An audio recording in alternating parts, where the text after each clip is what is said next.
to be here. I will speak French for the presentation because it's easier for me and Julien will do the translation. Donc je vais commencer en français. Merci à tous et à toutes d'être ici aujourd'hui. Je m'appelle Awel Hawati. Je suis cofondatrice du projet Archives des luttes des femmes en Algérie, donc Archives of Women's Problems in Algeria. Et je travaille sur ce projet avec deux autres personnes, Sadia Gassem, qui vit à Alger et qui est chercheuse en sciences sociales et en anthropologie, qui fait une thèse sur les usages juridiques du Code de la famille, et Lydia Saidi, qui est photographe et de formation archiviste, et qui donc est basée à Paris.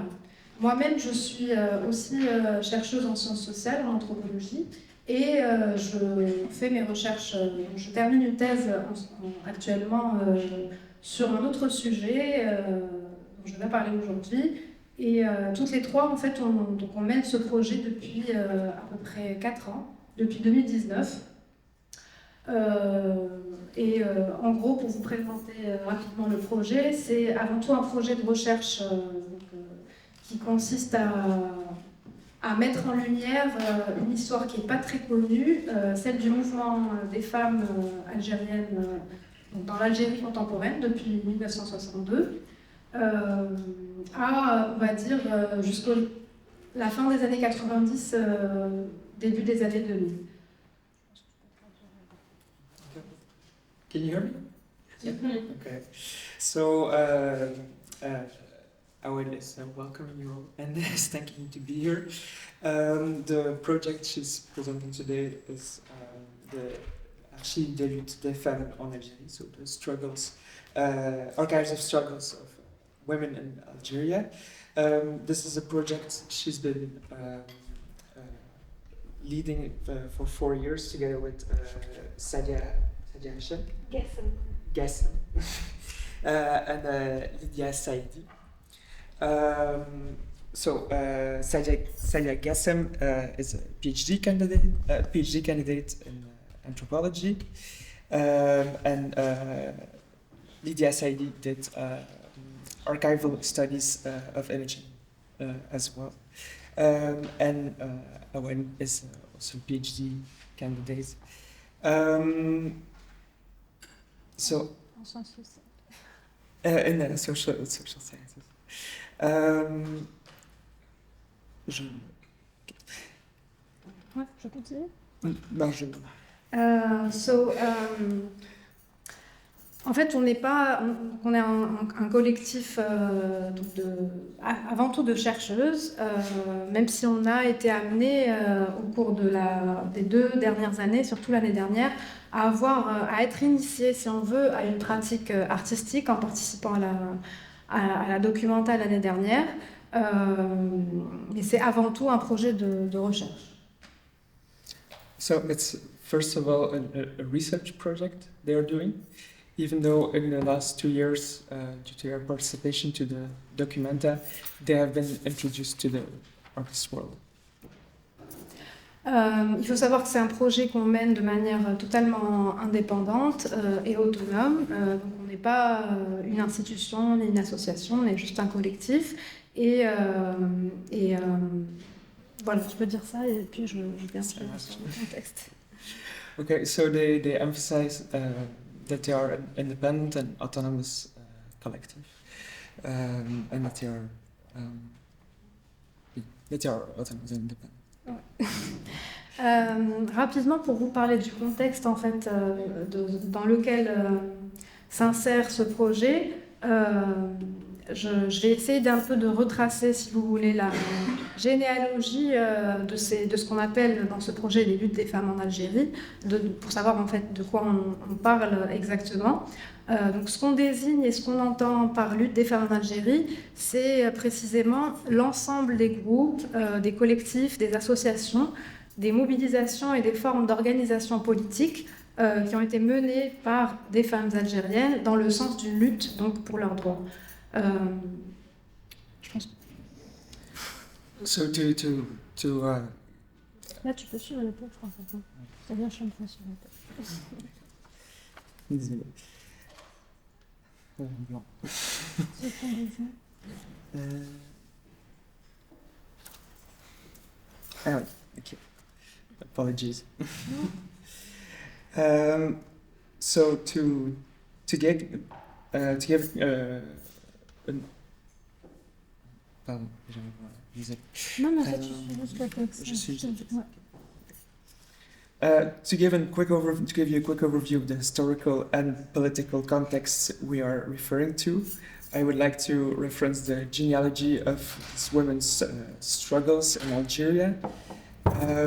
What we are designated as women's struggles in Algeria is precisely the entirety of groups, collectives, associations, movements, and forms of political organizations by Algerian women in their fight for civil rights. Donc après une guerre d'indépendance qui a duré à peu près, qui a duré plus de 7 ans, de 1954 à 1962, et à laquelle les femmes ont activement participé aux côtés des hommes. En gros, la femme algérienne, après 62, s'est vue en quelque sorte reléguée au rang de citoyenne de second rang.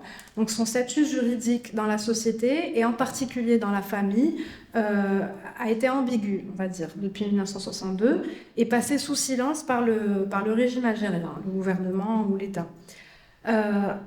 Donc tout ce qui a trait, par exemple, à la famille, aux relations familiales, à la place de la femme, par exemple, tout ce qui est question de divorce, héritage, la relation par rapport aux enfants ou la question du travail, n'a été régie par aucune loi au moment de l'indépendance de ce pays jusqu'au milieu des années 80.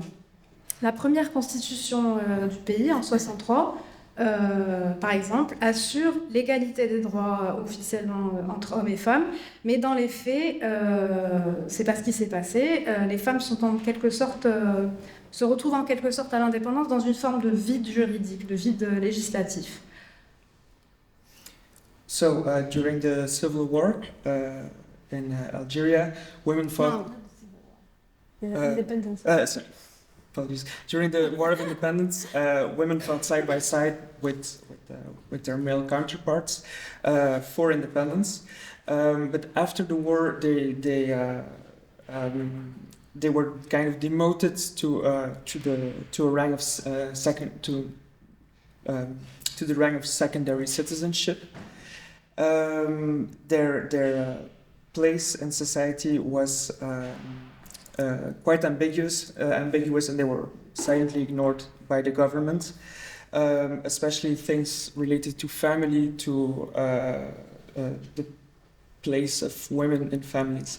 And this was up until the 80s. This had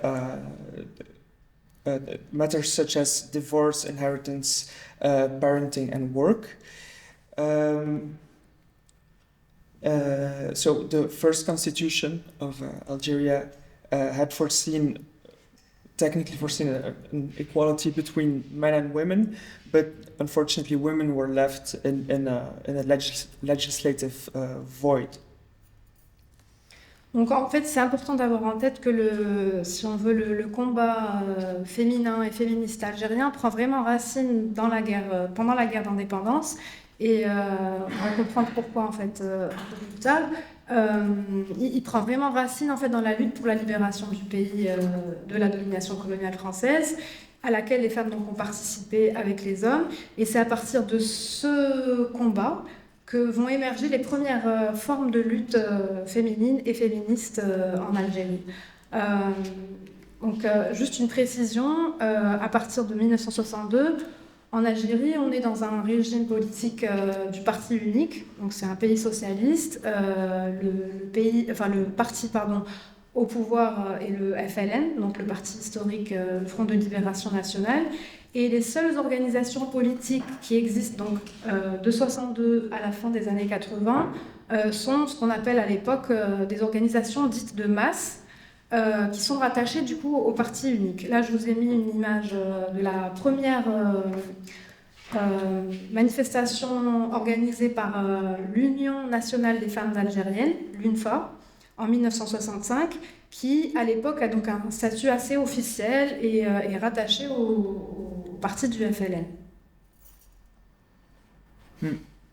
So, we can really situate the start of the women's movement in the War of Independence, so in 1962. The roots of movement go back at least till then.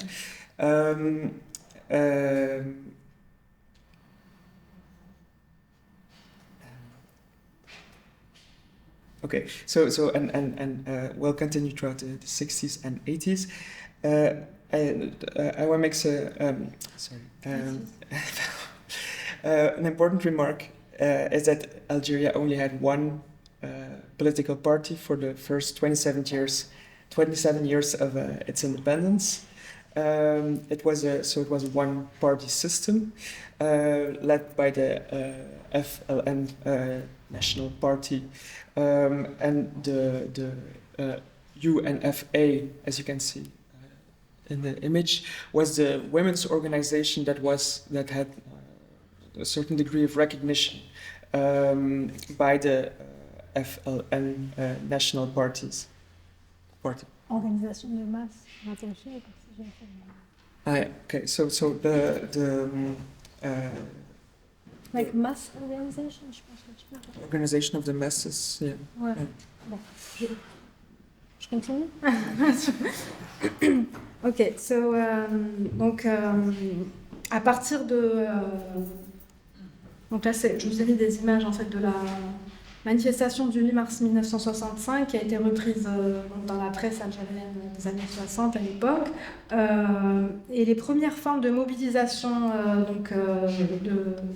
de femmes de manière indépendante, donc indépendamment des grosses organisations comme l'UNFA, commencent à la fin des années 70, mais surtout au tournant des années 70-80, on a les premières mobilisations de groupes de femmes indépendantes contre ce qu'on appelle en Algérie le Code de la famille. Donc le Code de la famille, c'est Personal Status Law.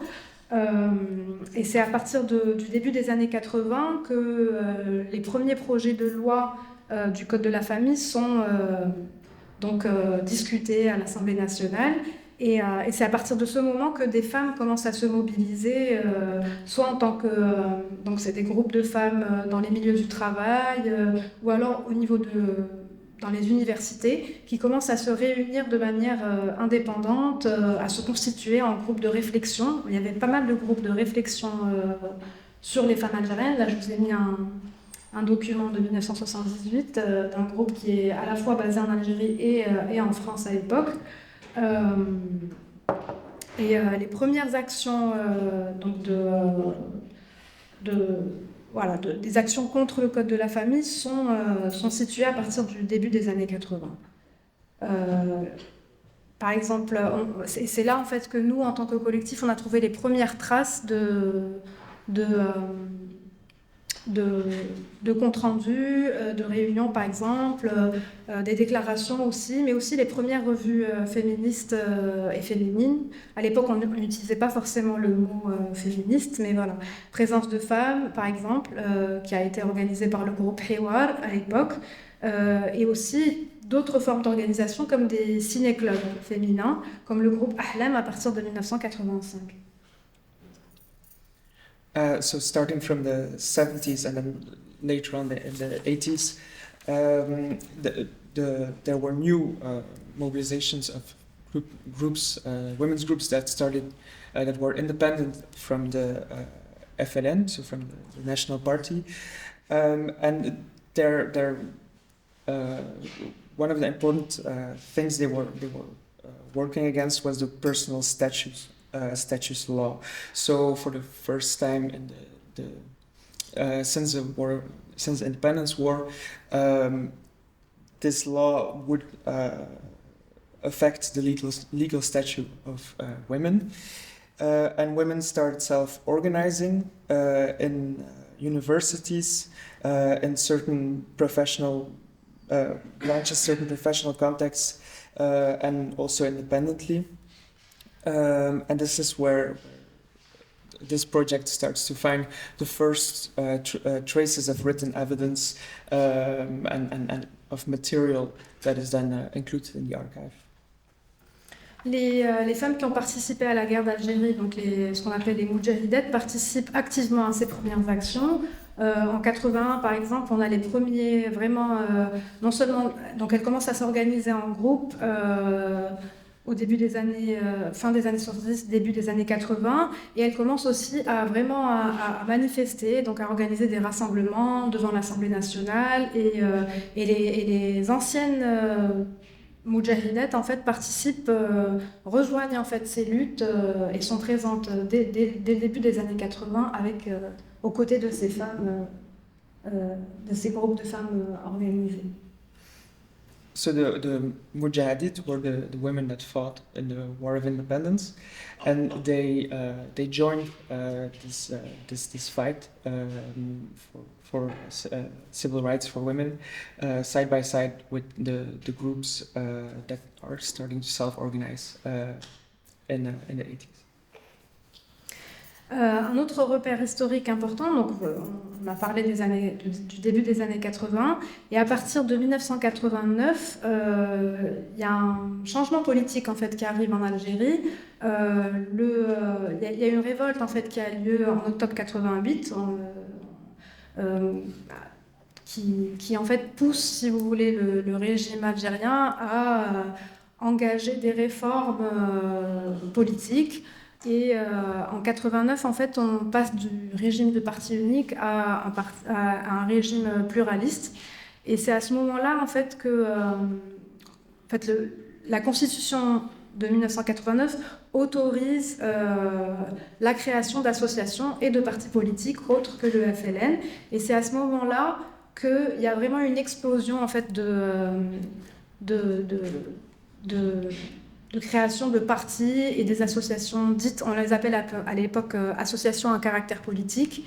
Et donc c'est à partir de 1989 jusqu'au début des années 90, donc jusqu'à janvier 92, que on a une espèce d'effervescence en fait du contexte politique et qui va s'arrêter au début de la guerre civile des années 90. Donc c'est à ce moment-là que la plupart des collectifs et des groupes qui existaient de manière clandestine avant 89 se constituent en association et peuvent aussi mener leurs actions au grand jour, vraiment de manière au vu et au su de tous.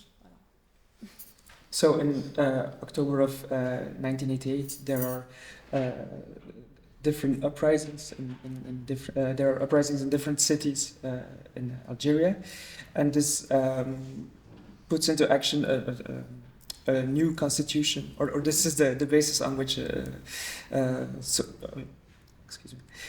this social unrest encourages an opportunity to write.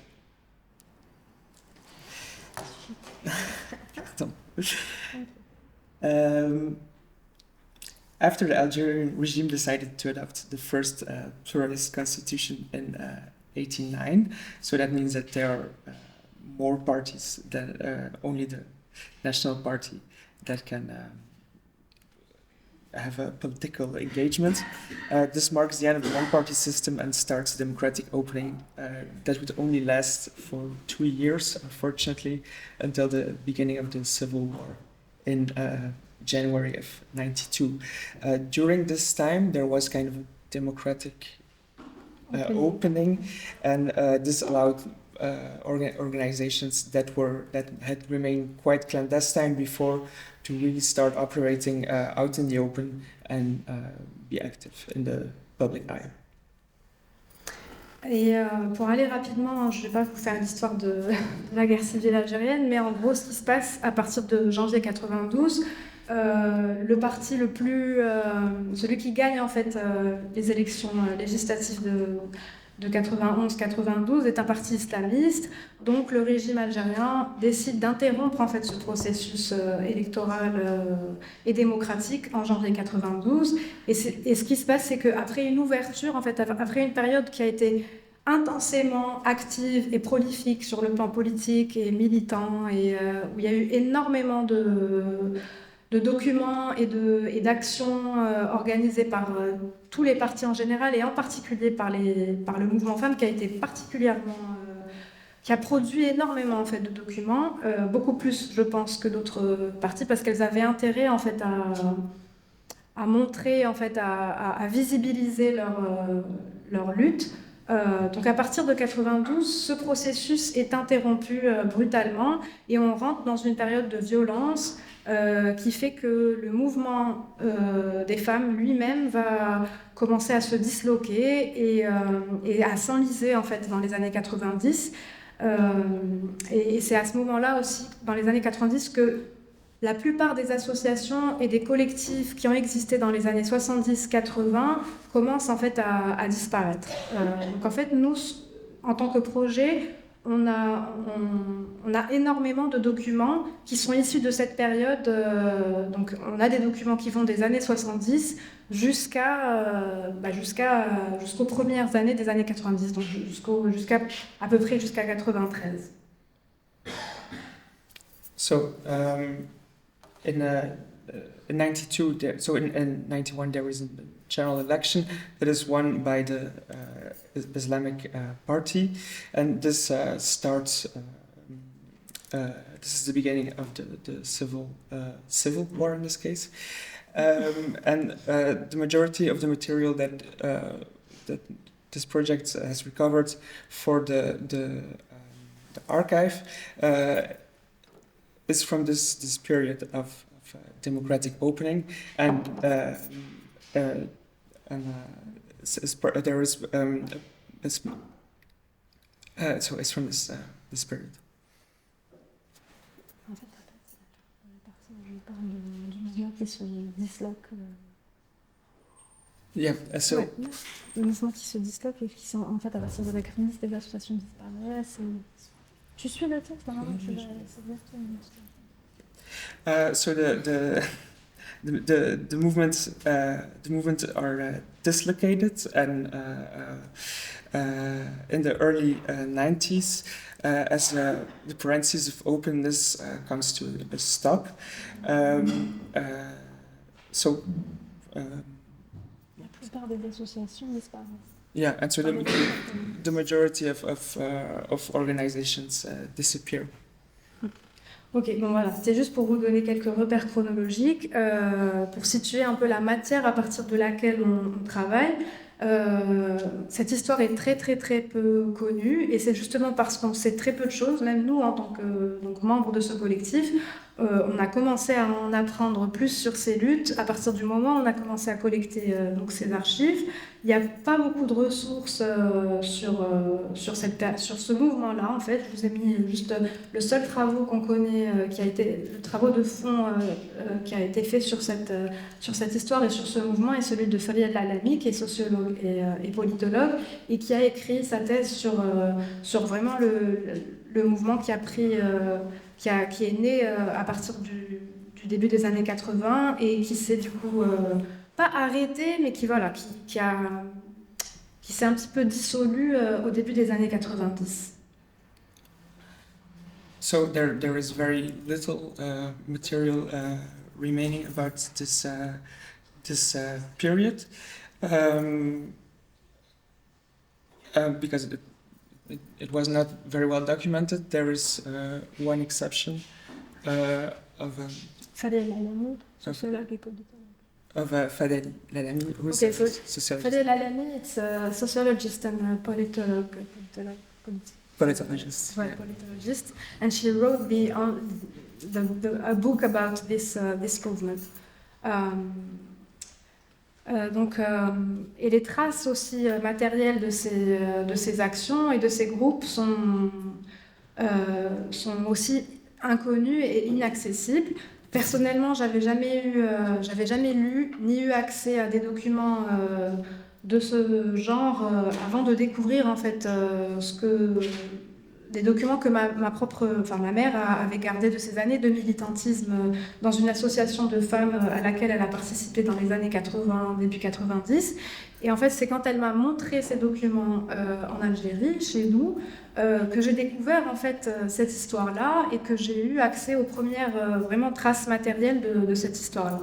Sadia aussi de son côté, avant qu'on devienne en fait un collectif et qu'on mette en commun notre recherche, a aussi commencé à faire des recherches de son côté auprès de militantes qu'elle fréquentait à Alger. Et ce sont ces militantes-là qui lui ont montré en fait les premiers documents en fait auxquels elle a eu accès. Et c'est au fur et à mesure de ces découvertes qu'on a fait chacune de notre côté qu'on a donc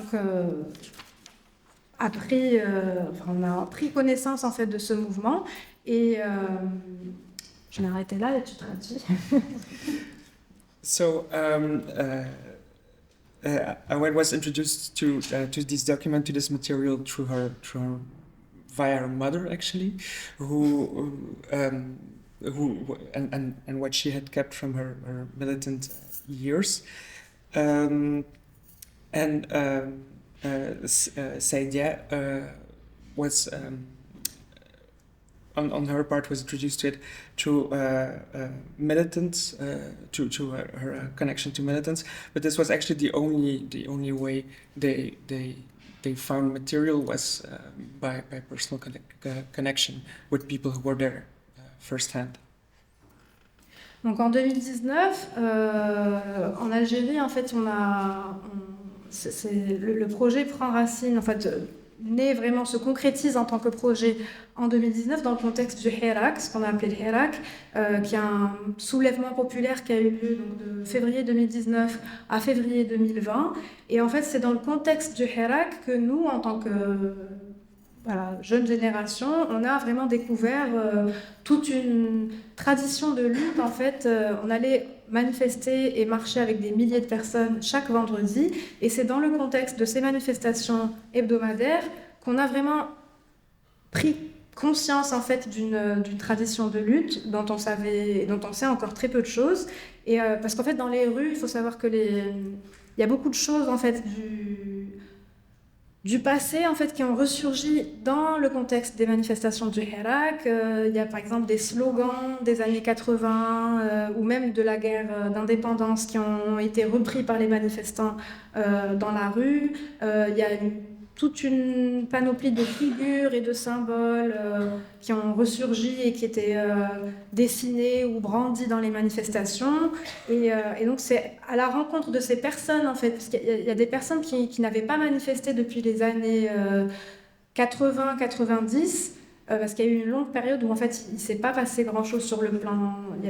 Il n'y a pas eu de mouvement social de grande ampleur en fait dans les années 90-2000 et c'est vraiment à partir de 2019 que les gens vraiment se réapproprient des symboles, des figures, des chants, des slogans, etc. des luttes des années 80, des années 90. So in the context of what we call the Hirak, which was from February 19 to February 2020. There were new uprisings in the streets, and they actually old symbols, old songs, old slogans, elements from previous tradition of demonstrations in the street were coming back. So this is also where you Saida came together with this project. Exactly. And there were actually people who hadn't gone into the streets for since the 80s or the 90s, who were coming back out, and this is how snippets of this past history were resurging. So snippets being slogans, symbols, chants. Donc c'est cette expérience qu'on a vécue donc en 2019 qui nous a aussi fait rencontrer, c'est en 2019 que j'ai rencontré Sadia, et aussi qu'on a rencontré nous-mêmes, on Enfin, cette DIA, elle est commencée avant, mais moi, j'ai vraiment rencontré des militantes qui avaient fait partie des mouvements des années 70, 80, 90 en 2019 dans la rue, en fait. Et en fait, c'était cette expérience et ces rencontres qui ont en quelque sorte réactivé ce désir qui était présent depuis pas mal d'années déjà, de nous mettre à la recherche de ces traces de lutte, mais aussi des récits de celles qui avaient fait partie de ces collectifs. Donc dans ce contexte, on a lancé ce projet et le but en fait de ce projet, c'est vraiment de remettre en circulation des archives, des traces, des luttes passées dans le présent, justement pour les ramener à la vie quelque part, pour les faire circuler. Et dans ce sens, notre geste, on considère aussi ce projet comme vraiment un geste politique, parce qu'il s'agissait aussi de restaurer une connexion entre les luttes du passé et celles du présent qu'on était en train de vivre en 2019, qu'on ne vit plus depuis quelques années, parce que le hirak s'est aussi interrompu. Et en fait, c'était aussi une façon pour nous de se réapproprier vraiment un passé qui a été oblitéré, qui a été en quelque sorte aussi confisqué.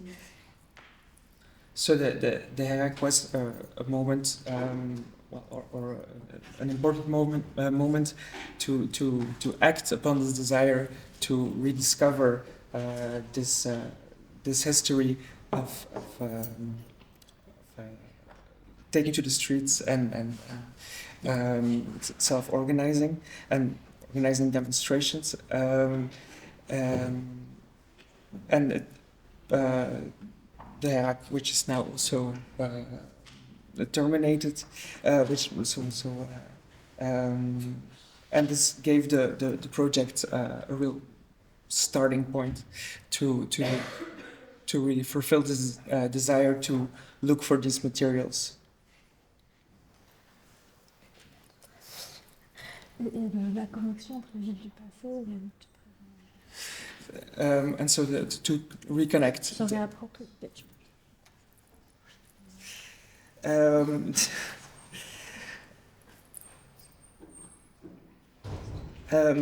So to make a connection between the struggles of the past and the struggles of the present.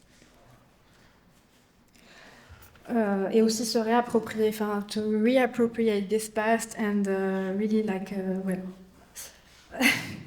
donc pour construire cette archive numérique, ce qu'on fait, c'est qu'on fait appel à toutes les personnes en fait qui potentiellement pourraient posséder, enfin conserver des documents relatifs à ces actions, à ces luttes qui se sont passées dans les années des années 60 aux années 90, et c'est souvent chez des militantes ou des ex-militants, donc des personnes qui ont fait partie de ces groupes, qu'on retrouve la plupart des documents de ces mobilisations. Donc l'archive qu'on essaye de construire depuis 2019 est donc alimentée par un ensemble de fragments d'archives personnelles, donc, qui sont conservés par les femmes.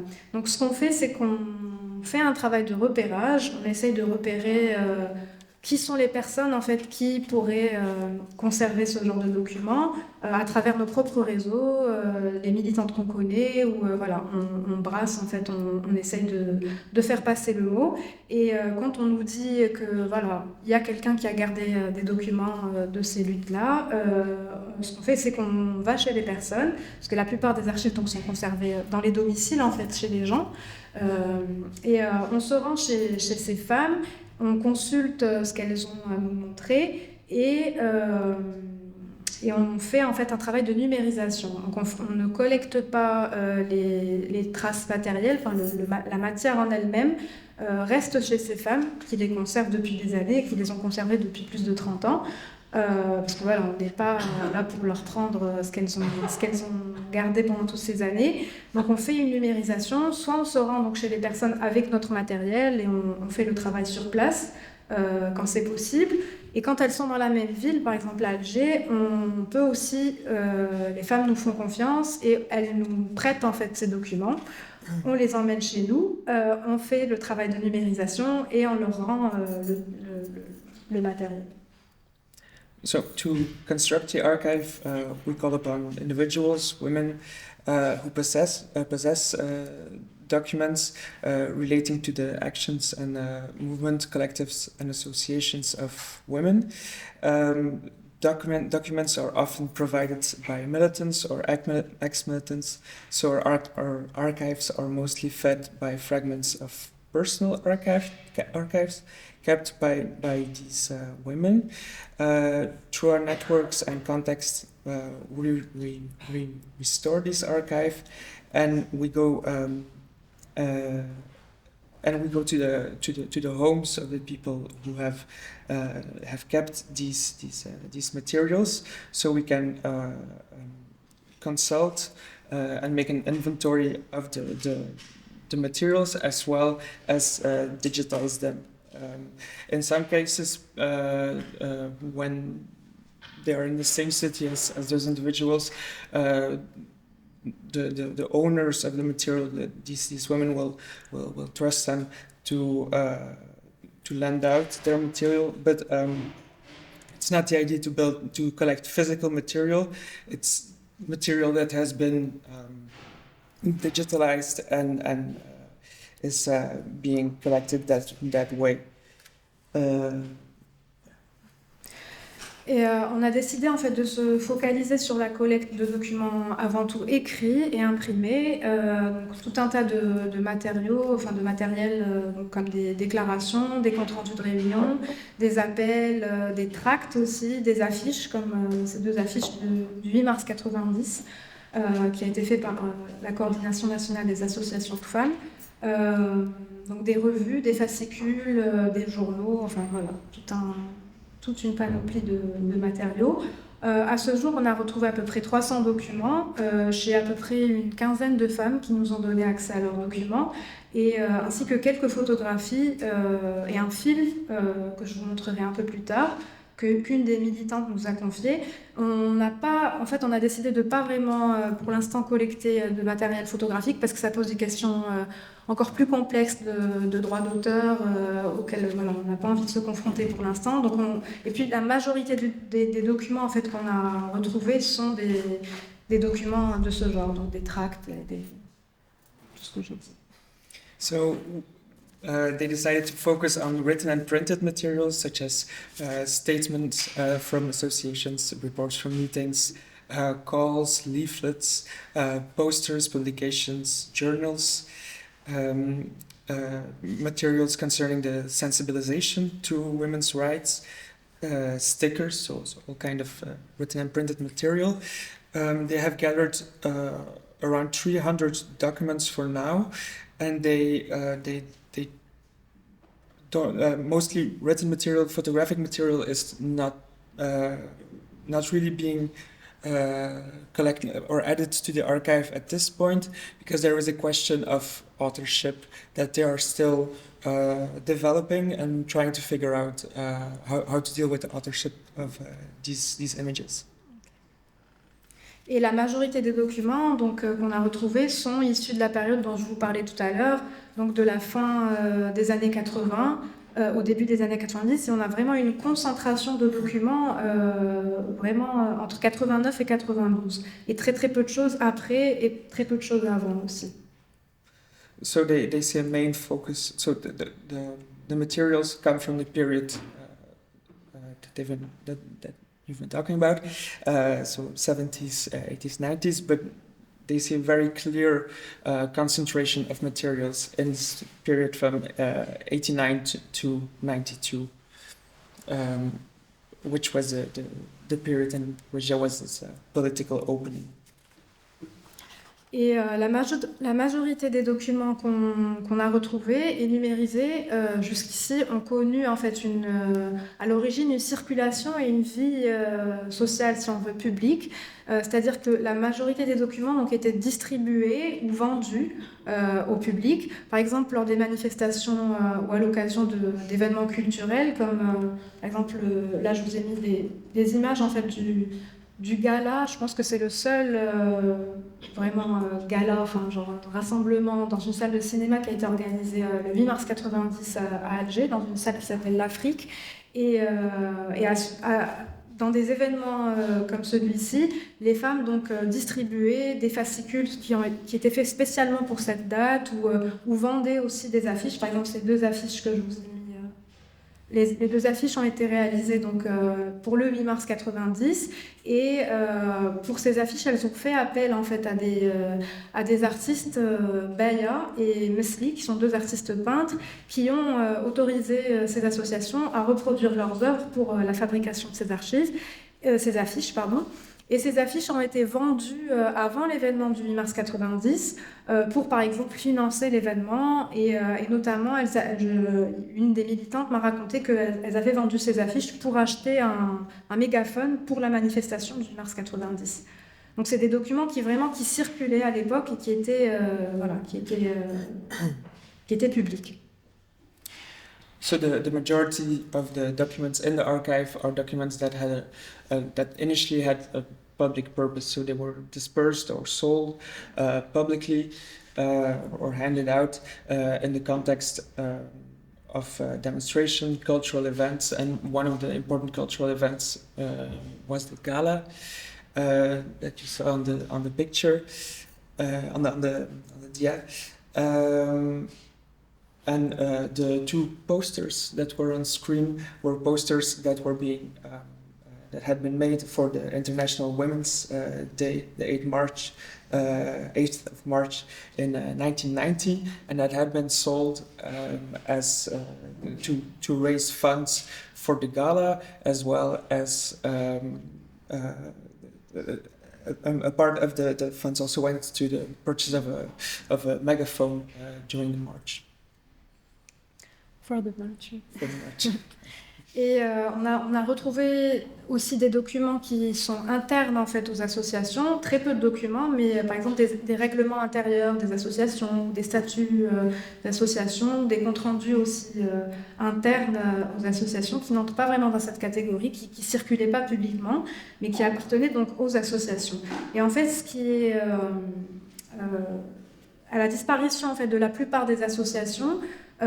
Donc dans les années 90, début 2000, ce qui se passe, c'est que la majorité de ces documents, en fait, comme les associations disparaissent et comme il n'y a pas de structure ou d'organisme qui fait ce travail de collecte d'archives, la majorité de ces documents ont été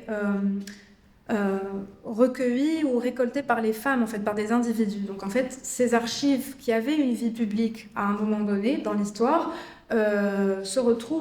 deviennent en fait des documents privés, si on veut, et elles appartiennent du coup à ces femmes-là, y compris les documents qui appartenaient à des associations qui ont disparu et qui deviennent du coup privés. Et nous, en tant que collectif, en fait, ça nous pose pas mal de questions est-ce qu'on a le droit de reproduire en fait ces documents, comment les reproduire, et en fait il y a tout un tas de négociations en fait, qui se fait avec les détentrices de ces documents et des questions de propriété, qui appartient à quoi, qu'est-ce qui appartient à ces femmes et dans quelle mesure en fait, nous, on est en droit de faire circuler ces archives, y compris les reproductions, et de les rendre en fait, accessibles. So beside the public documentation, there was also part of the documents that were proper to the inner workings of the organizations and the associations. And when the associations ended or were dismantled, often private militants or private individuals have kept these documents in their personal archives, and they are now being rediscovered in within this project. But there is an important question of whether or not they can be made public, and what use or what how they can be an archive. Donc, le but, un des objectifs du projet, c'est dans l'idéal, construire une plateforme publique en fait, qui serait ouverte, avec toutes les archives qu'on aurait numérisées, et de les rendre donc accessibles et visibles à tous et à toutes. Et pour l'instant, la plateforme n'existe pas. Donc ce qu'on fait, c'est qu'on donne accès aux personnes qui nous contactent au fonds numérique qu'on est en train de construire petit à petit.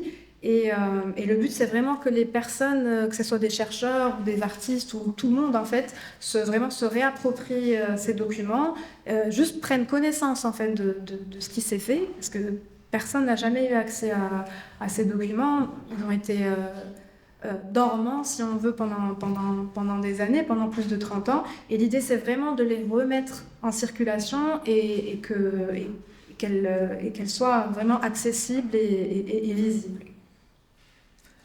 So one of the things that this project is hoping to achieve in the future is to make a digital platform where the documents and the materials will be made available to researchers, to artists, so that the documents that have become dormant for, in some cases, more than 30 years, can recirculate and come back into the public eye.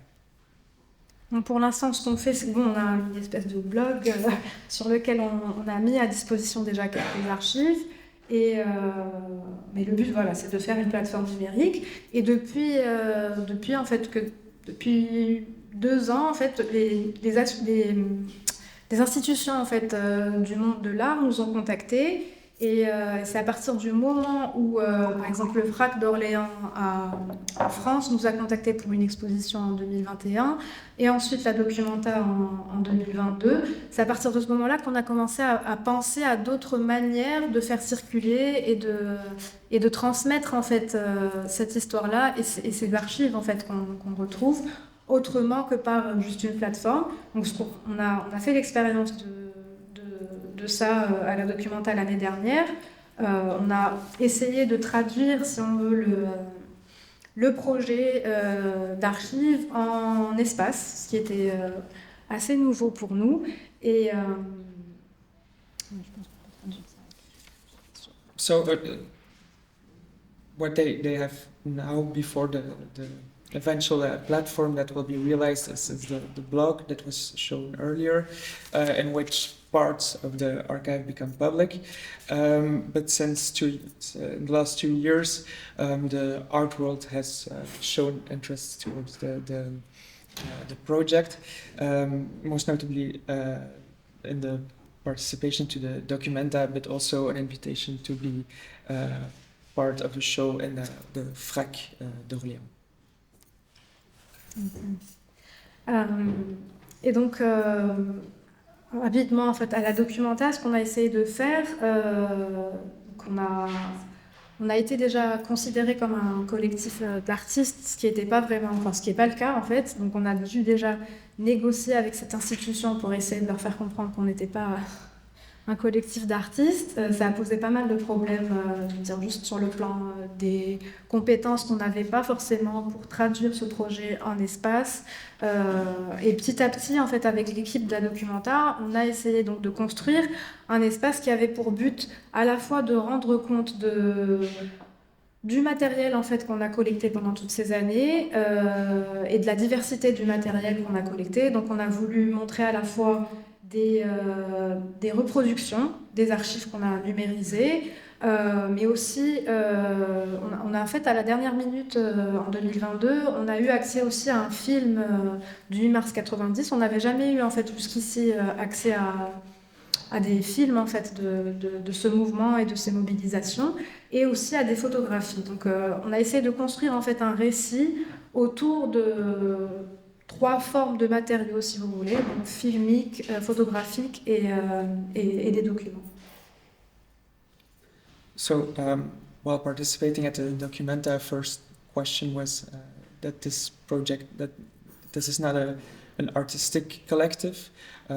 So there was a conversation with the team of the Documenta to emphasize this, and this wasn't easy. And the project, or the way the project was shown, was to make the material part or selection of the material visible. And in the late stages of the preparations for this show, photographic material and film was made available to you from the march on the 8th of March 1990, and through these different through these three media, textual documents, photography and video, the project was mediated into the space. It was curated at Documenta. Et on s'est focalisé sur la période en fait de 88 à 93, justement parce qu'on avait une concentration de documents à ces dates-là. Et du coup, on a essayé de raconter vraiment l'histoire de ce moment particulier du mouvement des femmes algériennes et aussi du militantisme en fait en Algérie, de l'action politique, en se focalisant vraiment sur cette période et en particulier sur le 8 mars 90 parce qu'apparemment ça a été une date assez importante dans l'histoire du mouvement et il y a vraiment beaucoup de matériel qui est issu de cette date en particulier. Là, on a vraiment une convergence de documents très divers et de différents collectifs, donc vraiment un éventail d'associations autour de la date du 8 mars 90. Donc voilà, on a essayé de construire l'espace autour de cette date-là. Et on a aussi essayé de raconter un petit peu aussi notre pratique et notre rapport à ces archives juste à travers une vidéo. Ça c'est un carrousel de photographie essentiellement du fonds du photographe qui s'appelle Rafik Zaidi, qui nous a donné accès à son fonds en 2022 pour la Documenta. Donc on a pu avoir accès à des photographies qu'on n'avait pas vues en fait avant 2022, des manifestations des années 90, surtout 90-91.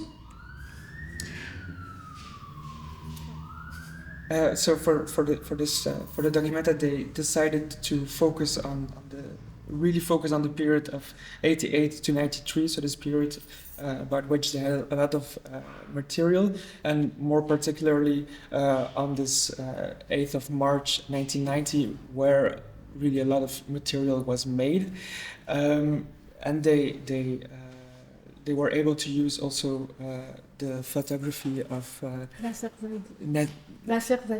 Zaidi. So this was part of the material that was added to make to really show what happened on that day in 1990. Donc voilà, ça c'est des images du film en fait qu'on avait diffusé, que je vais vous montrer là dans quelques instants. Et on avait fait aussi une vidéo qui a été réalisée par Sadia Gassem et Sofia Zulgar, qui montre un petit peu, c'est une vidéo un peu sensible, qui s'appelle Geste d'archives et qui a été en fait projetée sur le sol de notre espace. Et l'idée c'était un peu de raconter, de rendre compte aussi de notre propre rapport à ces archives et de vraiment de la matérialité de la chose et de comment on travaille, de faire un focus sur les gestes qui accompagnent aussi ce travail. So, what you see on screen is still from the film that was projected on the floor, which was called Gestures of Archives, that really shows the movements of how the archiving work is done. Voilà. Et on a fait appel aussi à pas mal de personnes nous ont aidés en fait dans la construction de cet espace, et en particulier on avait fait un livre qui est malheureusement pas plus disponible ici. On avait produit donc une petite publication pour cet événement-là, où on a essayé en fait de rassembler la sélection en fait de documents de 88 à 93. Et on a fait appel à Walid Bouchouchi, qui est un graphiste designer, qui a fait pour nous qui a vraiment fait la direction artistique de cette publication et qui réunit donc des reproductions d'archives, des photographies et des textes sur notre pratique en tant que collectif et sur l'histoire du mouvement des femmes sur la genèse vraiment du mouvement des femmes de 88 au début des années 90. So, in collaboration with William Bushashi, this publication was made that includes the part of the material that they have over this period about how the project or how your organization does their work. This was and the how the women's social movement of that period operated.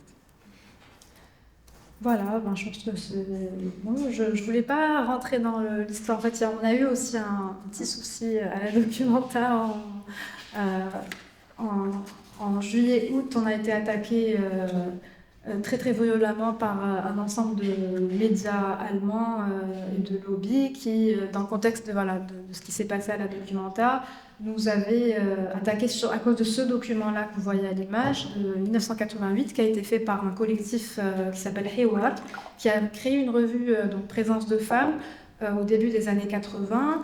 Et ce numéro a été produit en 1988 et consacré à la question à la Palestine. Et c'est un document qui nous a été donné, qui nous a été rendu accessible par une ancienne militante. Et donc c'est un vrai document avec des textes et des illustrations à l'intérieur. Et voilà, il y a eu toute une polémique autour des attaques, autour de ces illustrations qui sont de l'artiste syrien Burhan Kalkoti, qui sont issues à la base d'un livre pour enfants en fait, et elles ont repris en fait ces dessins et elles les analysent et ça c'est de la magie. Voilà, on peut discuter, je pense qu'on peut rentrer dans la discussion et ouais. So this publication was heavily criticized and it's part of the archive and was a piece that was shown at the Documenta and it was very heavily criticized by media, especially German media. Oui, j'ai pas dit en fait en quoi, mais en fait voilà, les médias en question et les acteurs en question y ont vu des représentations antisémites et du coup voilà, ça a créé toute une série d'attaques auxquelles on a dû répondre et voilà. So this document, which is a historical document, was seen as anti-Semitical, and you had to provide an answer to these media attacks. Et contextualiser. And contextualize the expliquer piece. En quoi c'était pas antisémite. And explain how it isn't Semitical intention or an anti-Semitical piece. Voilà, donc je pense qu'on peut. I can show an extract of the vidéo.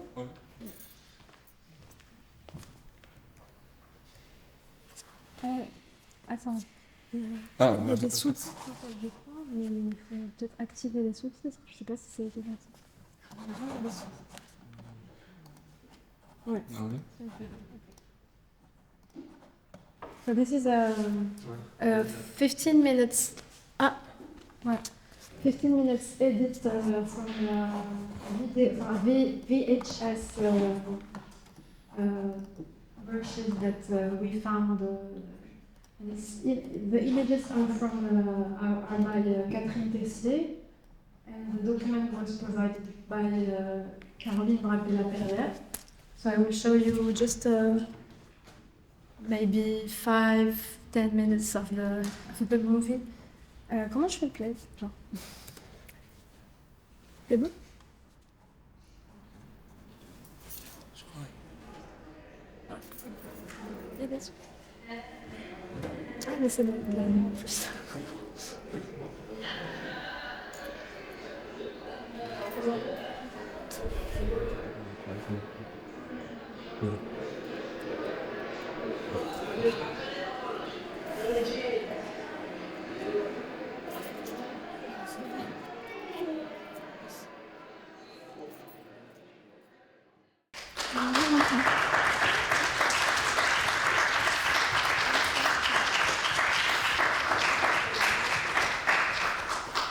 Right. If you have any questions, we can discuss. Question to begin with. Ah. I was wondering, because if you're working with archives, and I think also Mohammed figured out, and you realized that every archive has its structure, which is telling something about the person collecting the archive or making the archive.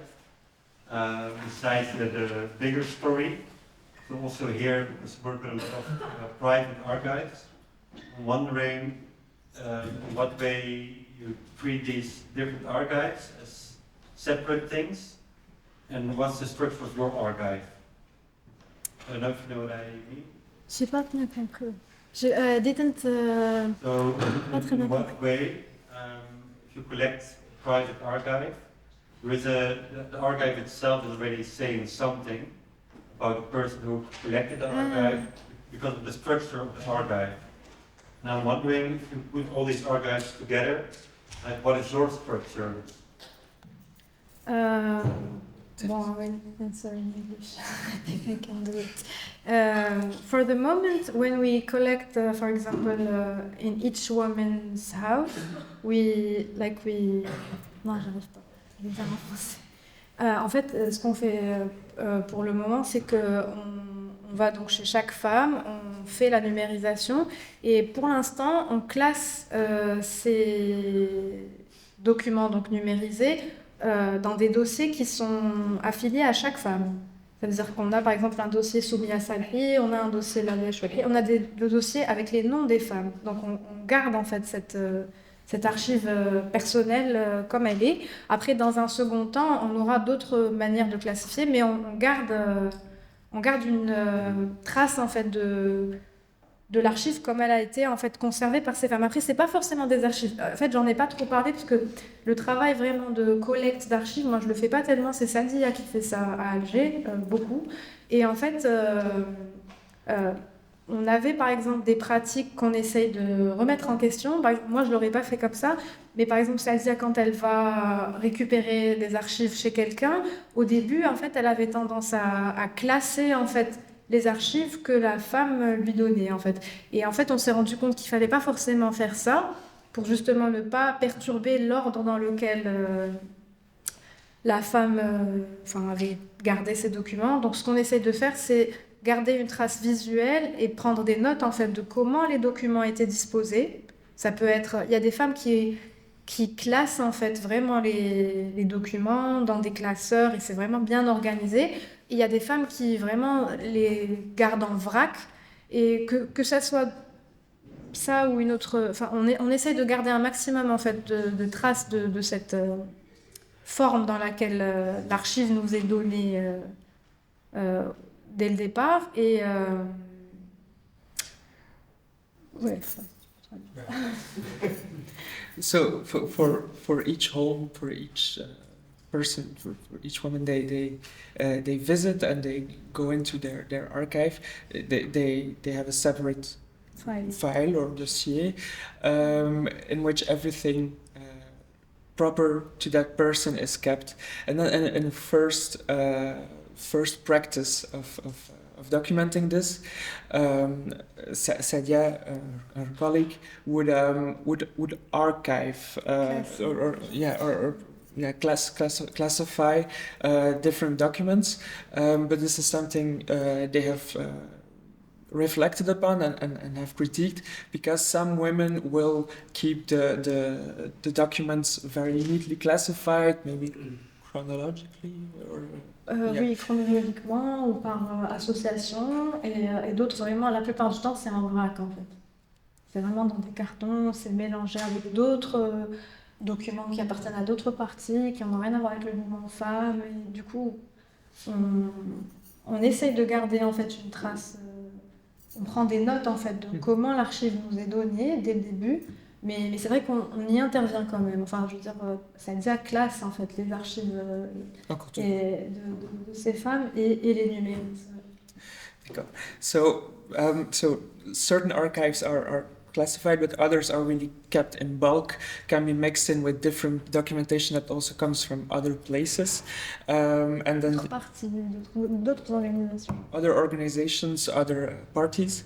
And then Celia does classify them, and so there is this intervention into the personal archives of these women, but this is clearly something you're critical or critically thinking about.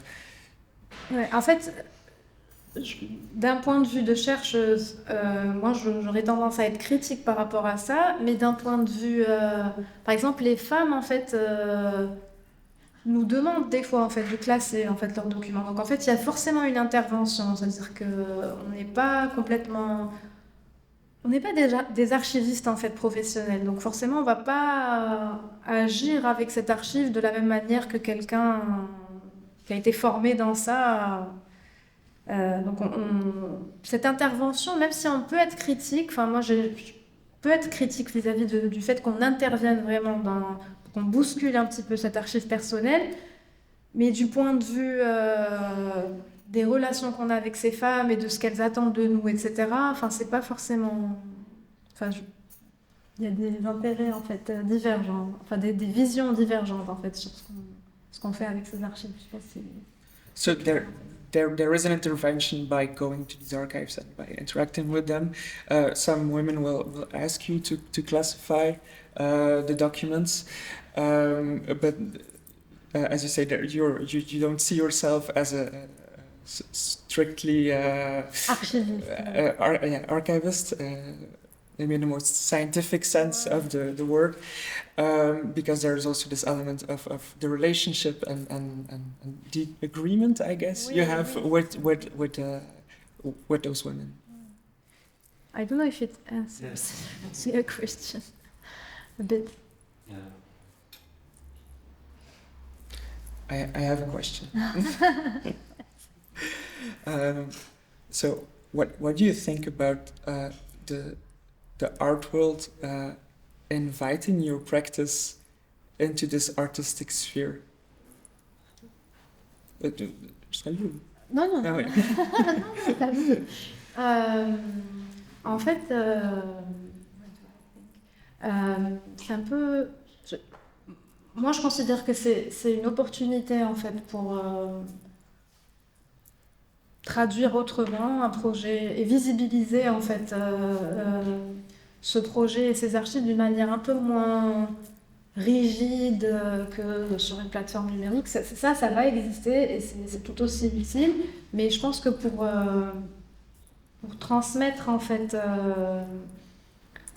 cette archive-là et cette histoire-là, moi je pense que ça nous a ouvert en fait des possibilités, ça nous a appris en fait à traduire en fait ce projet et en fait je suis pas tellement c'est-à-dire que nous on a envie de faire une exposition en Algérie et que nous-mêmes en fait qu'on a envie de nous-mêmes de mener de A à Z et c'est ce qu'on a envie de faire en fait depuis le début.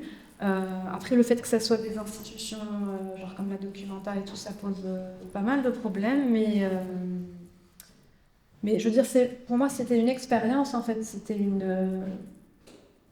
c'est-à-dire qu'on a beaucoup appris et on a accumulé pas mal de connaissances et de pratiques en fait dans le cadre de la Documenta, surtout parce que c'est avec eux qu'on a vraiment travaillé sur la mise en espace, c'est vraiment du début jusqu'à l'événement. Et je pense qu'on a... Je ne sais pas si ça répond à ta question, mais je pense que c'est vraiment une accumulation de savoir qu'on a envie de réinvestir en Algérie. et c'est, enfin, nous en tant qu'Algériens, vu qu'on n'a pas ce genre d'événement et qu'on n'a pas ce genre de compétences et de savoir en fait sur place, ça a été vraiment bénéfique pour nous.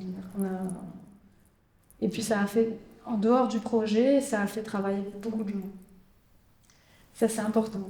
On a eu vraiment l'occasion de faire travailler plein de gens, que ce soit pour produire les vidéos, produire la publication, etc. Ça a été vraiment mobilisé une trentaine de personnes autour de ce projet. Donc ça fait vivre en fait cette archive. Okay, so you say entering the art world brought a lot of opportunities and possibilities and a less rigid way of looking at an archive or at your archive specifically. But you also explain how the goal for you really is to be able to show these materials in Algeria and that it's not necessarily so important whether or not this is within an archival or artistic context or scientific or artistic. The importance is to be able to show them, to make them public. Yeah. And then the last thing you add to this, which is that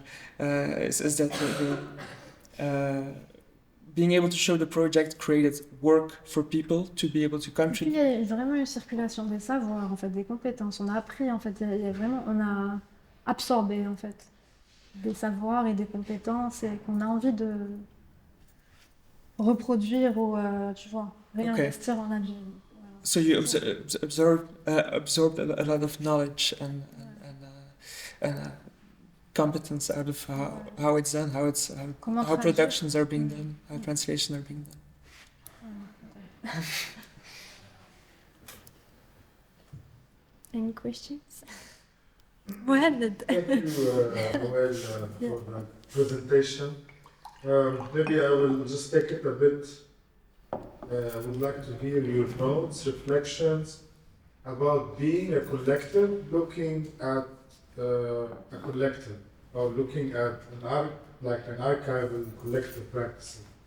What has been transmitted, like of the politics of being together and also producing struggle, how we look at it today as a collective, not as one individual.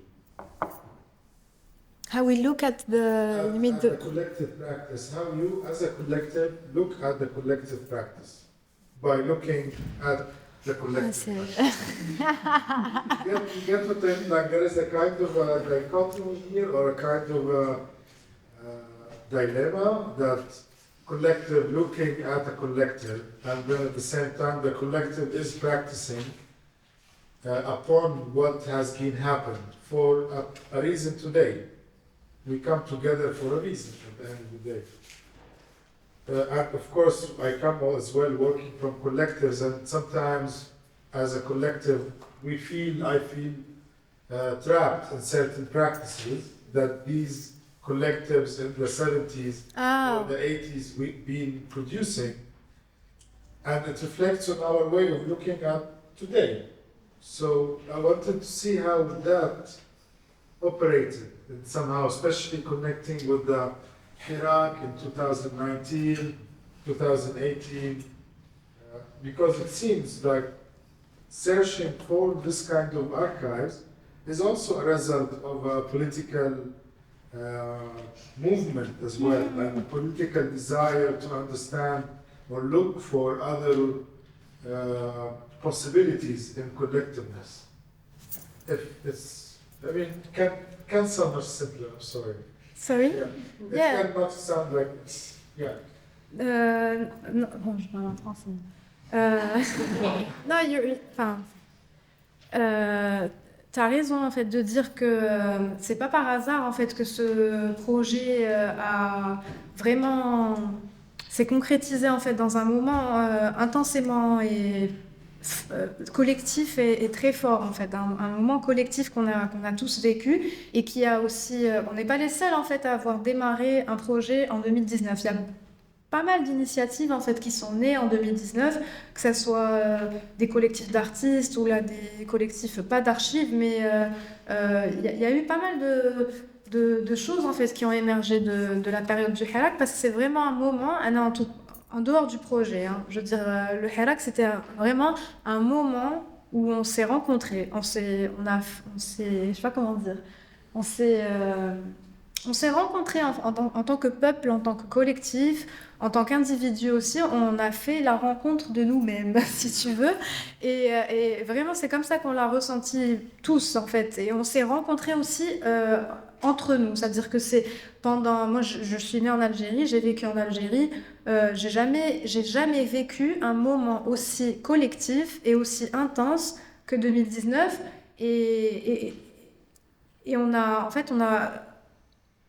Je sais pas, par exemple, c'est tout con, mais je veux dire, on rencontrait des gens, on revoyait des gens qu'on n'avait pas vus depuis 10 ans, 20 ans. Et ça a été vraiment une claque, en fait. Ça a été une redécouverte de soi et de l'histoire de ce pays. Et vraiment, on a...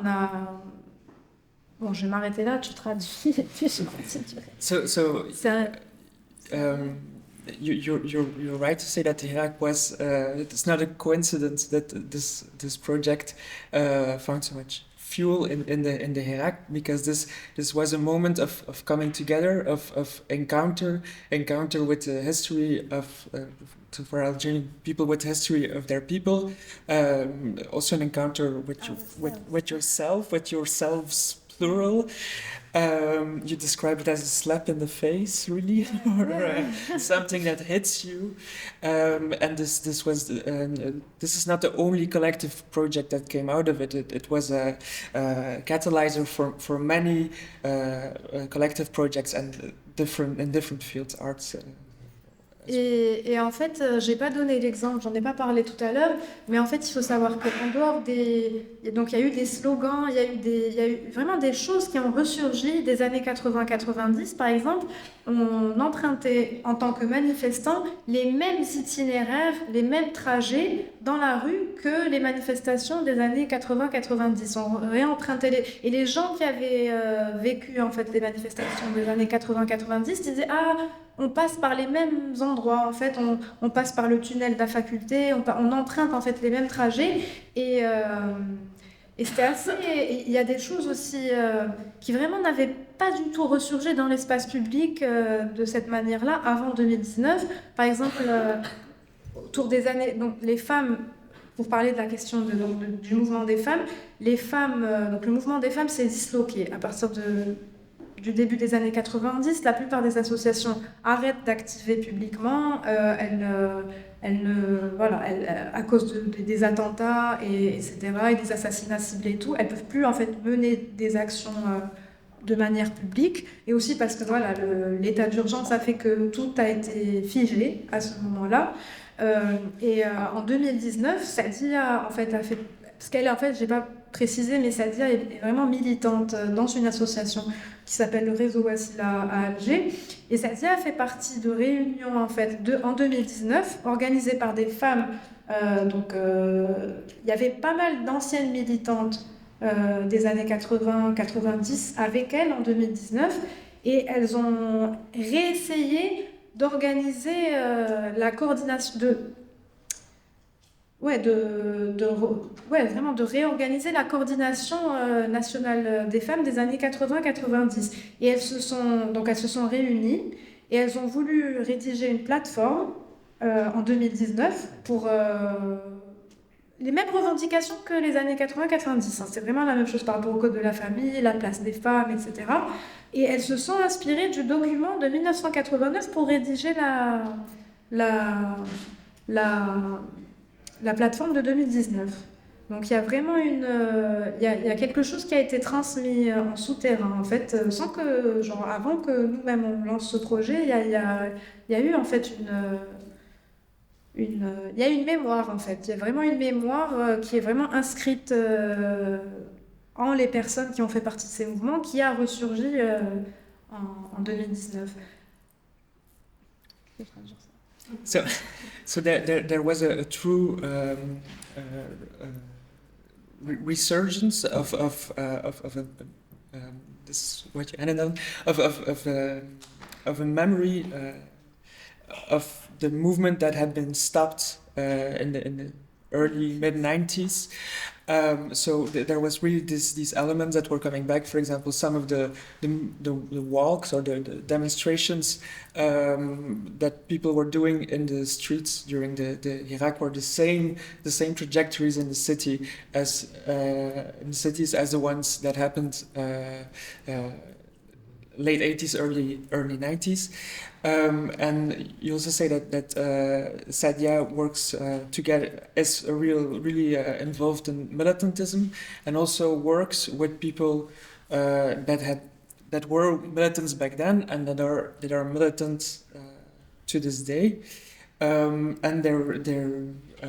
you describe a kind of resurgence, a kind of people who are passing on this knowledge, this memory of how it was then, just before it was stopped completely, and how it could re-emerge during the Hirak. Et la plateforme se sont inspirés d'un document de 89 pour rédiger un document en 2019. So an important example is that a document that was made in the 90s has now been used again to create a new platform in 2019. So, je sais pas si ça répond.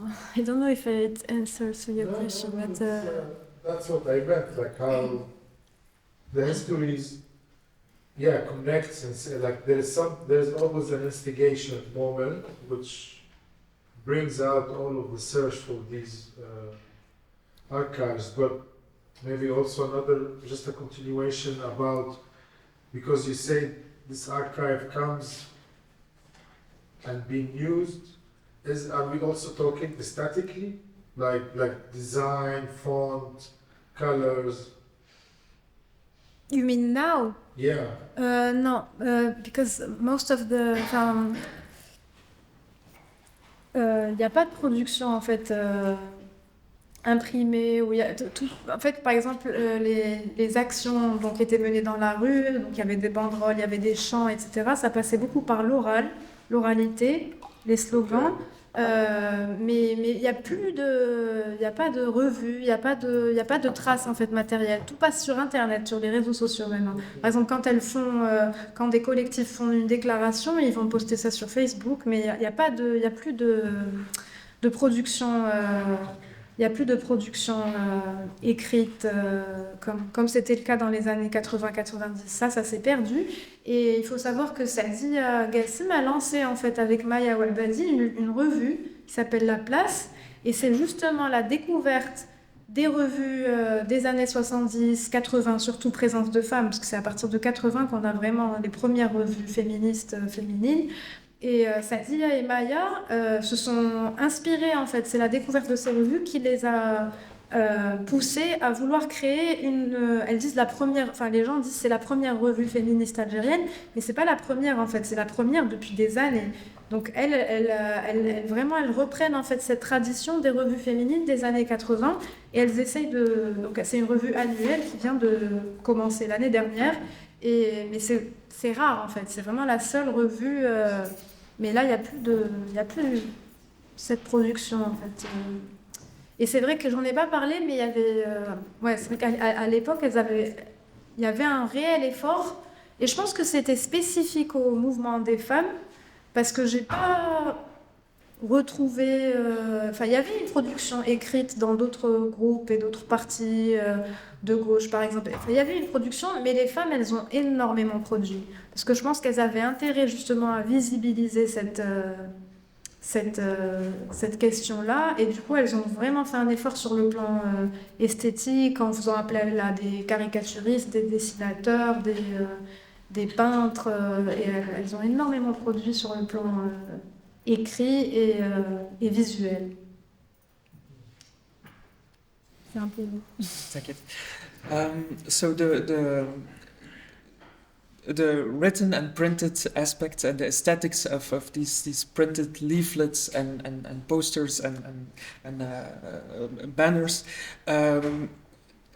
hasn't returned in this generation. They are they're much more in tune with online communication, and so this aesthetic is not being reproduced, and Sadia is actually revaluing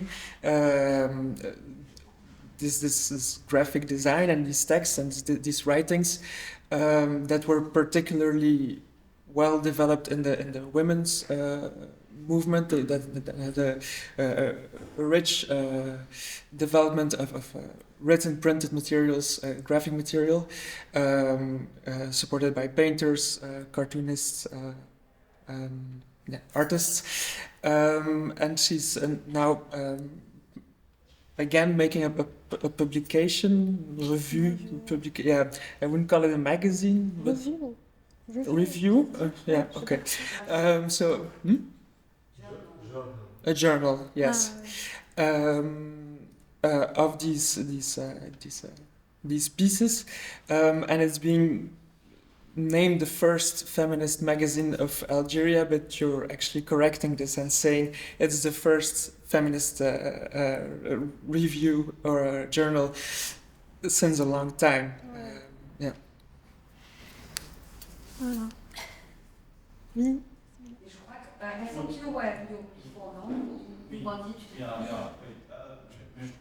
peux la poser en français, c'est ok. D'accord. Moi, bonjour, c'est moi. Ah oui. Oui, c'était que quelque chose qui m'a frappé, c'était que à l'inverse d'une archive, on va dire officielle, qui est plus en lien avec l'institution, ici il y avait un vrai lien humain avec des gens individuellement. Et je me demandais à quel point ce lien humain continue ensuite. Est-ce que vous gardez contact avec ces femmes? Est-ce que vous collectez des histoires orales aussi? Est-ce qu'ensuite il y a des choses qui sont organisées, etc.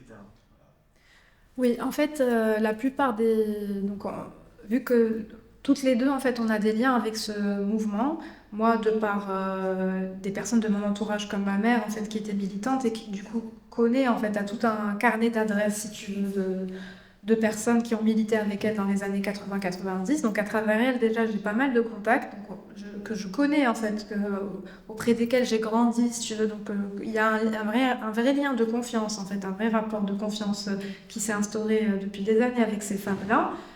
Et du côté de Sadia aussi, même si elle n'a pas de lien direct dans son entourage à elle-même, c'est des femmes qu'elle connaît depuis 2013-2014, quand elle s'est réinstallée en Algérie.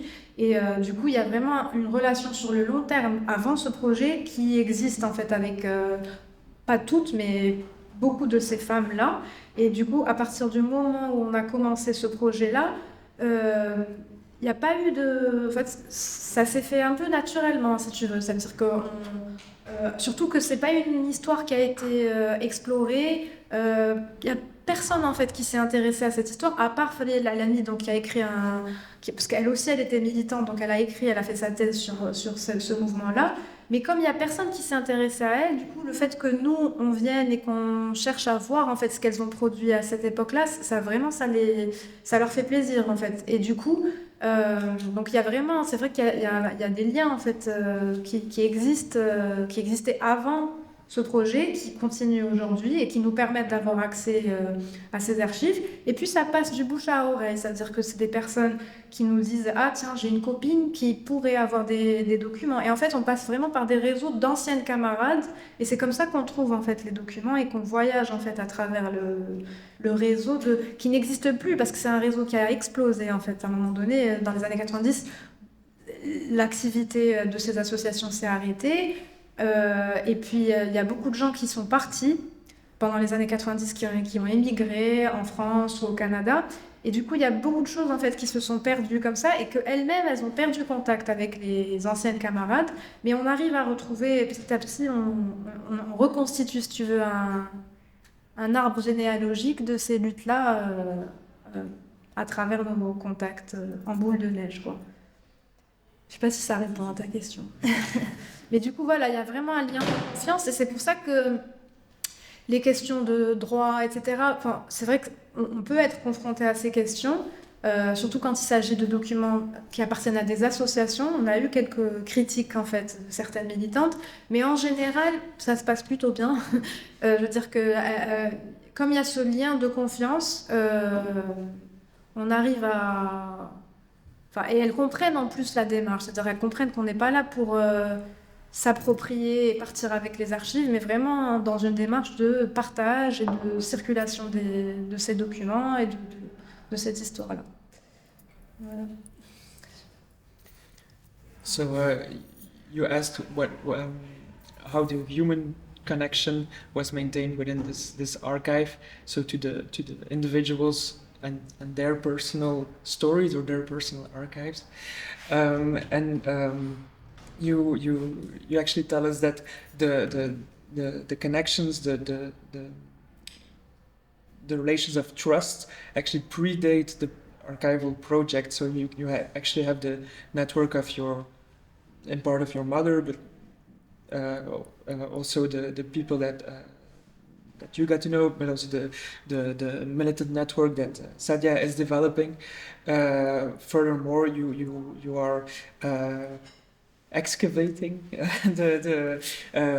what is left of a network that has been exploded, has been destroyed, has been fragmented, and you're going back into the what you call the genealogy of these movements. So it's the relationships before the archive, if I understand it well, historically, chronologically. Ouais, et puis il y a une relation de confiance, elles comprennent en fait notre démarche. Yes, They're partie. Genre, qu'elles comprennent en fait notre démarche et du coup elles savent qu'on n'est pas là pour s'approprier les archives, mais vraiment pour mettre en lumière tout ce qu'elles ont fait en fait pendant ces années et auquel personne ne s'est intéressé. Du coup, le fait de comprendre cette démarche et de nous faire confiance fait qu'on peut avoir accès à ces archives et du coup ça... And it's of course also an important motive that these women understand that you are validating their or that you're that these women understand where you are coming from and that they this history has not been there hasn't been interest for this history, and they clearly understand that you are there to collect, not to collect, to shed light, to circulate these materials, and that you are not there to take them and to keep them locked in your archive. That there is this intention to make things visible.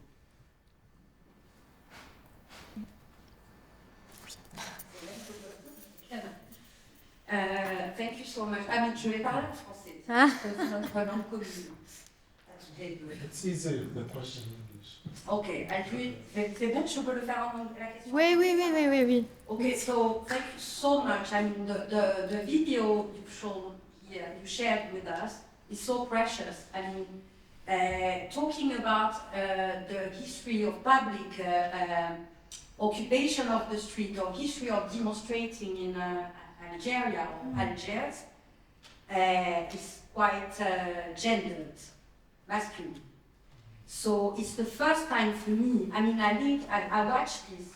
I think about the Iraq, but I trace it back to the images I see from the independence. It's the same also, the same roots, the same. And William Klein, the Pana. You know, so it's like Pan-Africanism in the street.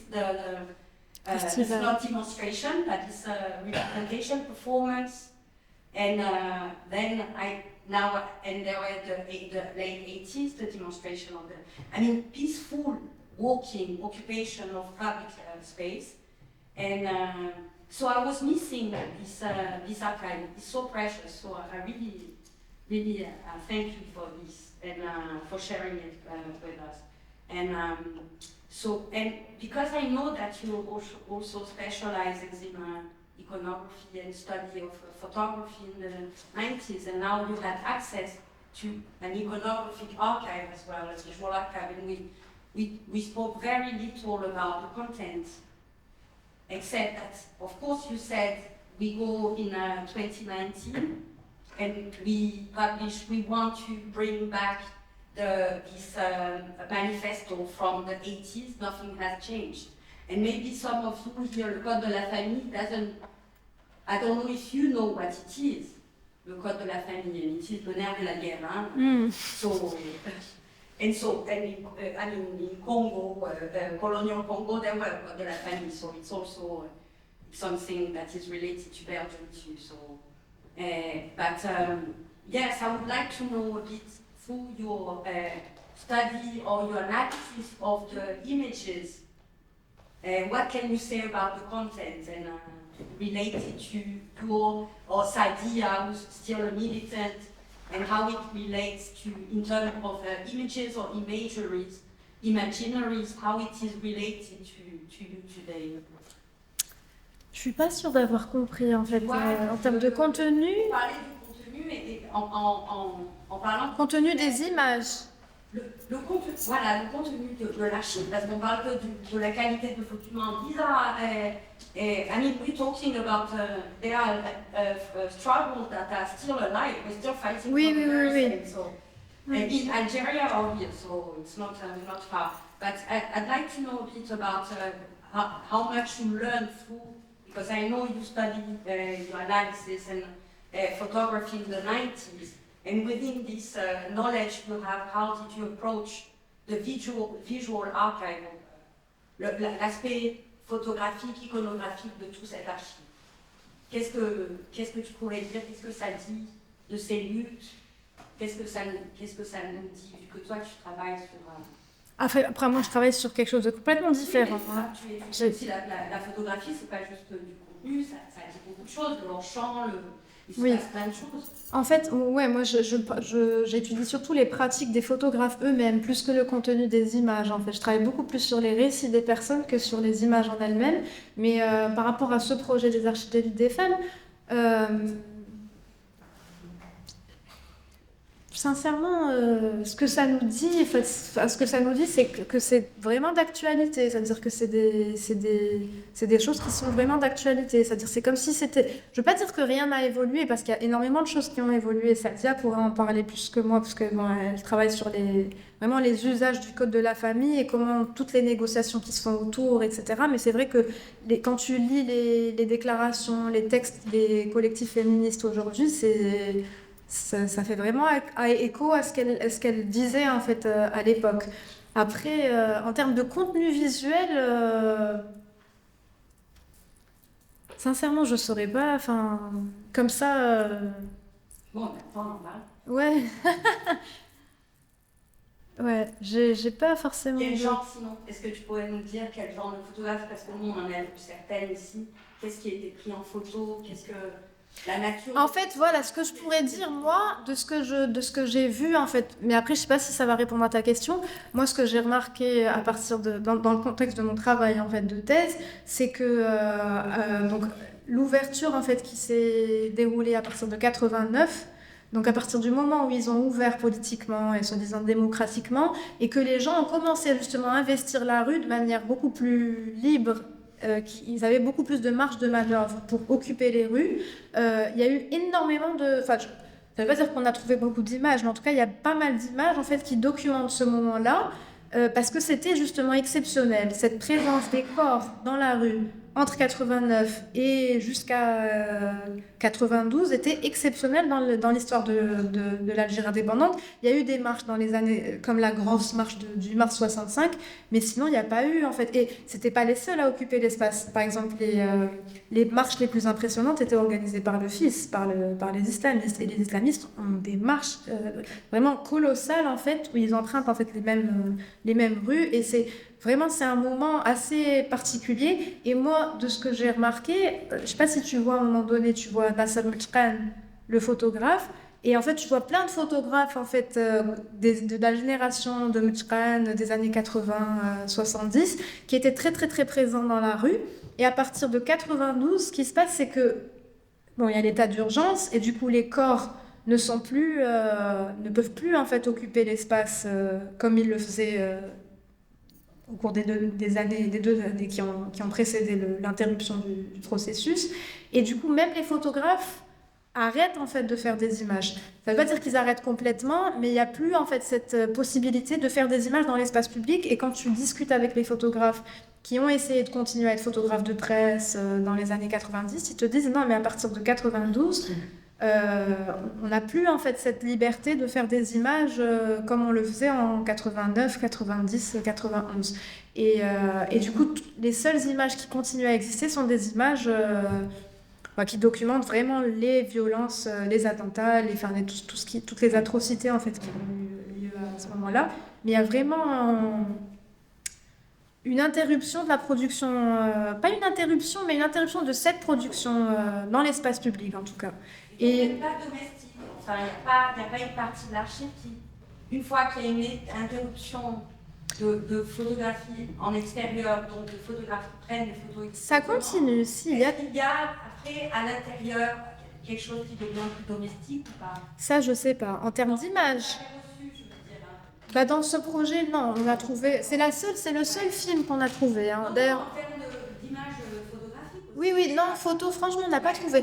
On a trouvé que le fond de la Zaidi, parce qu'en fait, on n'a pas vraiment cherché d'image. Pour l'instant, on s'est concentré sur les documents écrits. Donc, on n'a pas vraiment cherché du côté des photographes, à part la Zaidi, et on a le nom de. Tu dis les personnes elles-mêmes, il y a des personnes qui sont militantes, qui ont milité dans des associations, qui ont collecté, qui ont des documents qui circulent déjà, mais aussi il y a des personnes qui ont des militances propres, enfin qui sont des individus aussi. Tu as décrit des personnes qui ont des archives aussi personnelles. Ouais. Donc j'espérais que... Des photos. Voilà, j'espérais que... Très peu, ouais. We need chance for translation, so Sorry, yeah. it's not everyone. Yeah. Désolée. So mainly your question was about the content of photography in the archive. Your project doesn't particularly focus on images at this point, mostly written materials, and there is also, you also say that there is very little photographical material. There is this. Non, il y a eu des photos en fait. There was like pictures of the demonstrations and actions in 1989 until the beginning of the war, but il y a des photos, mais on n'a pas encore trouvé en fait. Je pense il doit y avoir des photos, parce que en fait ce que je disais c'est on voit en fait dans la vidéo des photographes circuler, que ce soit des femmes, des militantes qui ont pris des photos, ou même des photographes professionnels de presse on les voit en fait en train de... Donc il y a forcément des photos, mais c'est juste qu'on n'a pas encore cherché, exhumé des photographies. Et je disais que, après c'est une hypothèse, c'est pas... mais qu'il y a une interruption en fait de la... C'est-à-dire qu'à partir du moment où la violence commence, les corps n'occupent plus l'espace public comme ils le faisaient. Ils continuent un petit peu, mais beaucoup moins qu'à cette période. Et du coup, forcément, il y a moins d'images de ça. Quoi. My bad. There must be images, because as we see in the videos, there are a lot of photographers, but we have not, as you say, exhumed or found this photographical material. Now, the hypothesis you have is that after '92, as there were less, as people didn't have the freedom to go into the streets or the possibility.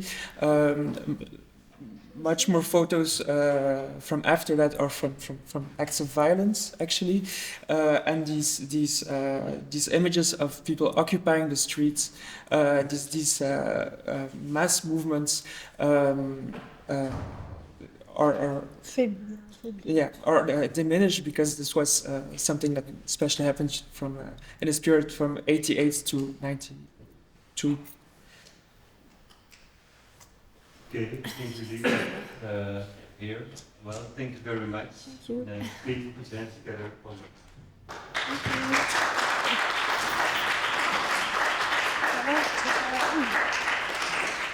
Thank you.